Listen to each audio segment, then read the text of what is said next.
O'zbekiston med представительlari va umuman xususiy shifoxonalar moddiy texnik bazasi bilan ta'minlovchi firmalar diqqatiga kichkina obzor qilmoqchiman. Bu tracker Eagle Portem nomlanuvchi Delin firmasining 5 mm trackeri. Qanday afzalliklari bor? Birinchi navbatda bu stileti o'tkir, yaxshi ishlangan, mushaklarni kam jarohatlab kiradi, terini ham kam jarohatlab kiradi.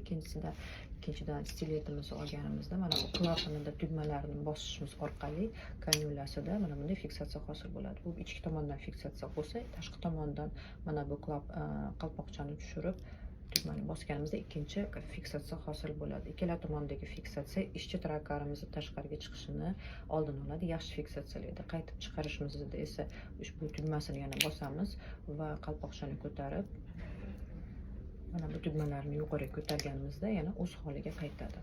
O'z holiga qaytarib chiqarib olishimiz mumkin. Bundan tashqari yana bitta afzalligi bu insuflyatori bor. O'zini insuflyatori, ya'ni hosil bo'lgan dimlarni, tutunlarni chiqarib turadi. Bu одноразовый trackerlar albatta qimmat, lekin hisobga qo'ysalar yaxshi bo'ladi. Eksportga yo'lga qo'yilgan o'sha 2024-yildan boshlab keng eksportga qo'yilishni boshlar ekan, tavsiya qilaman.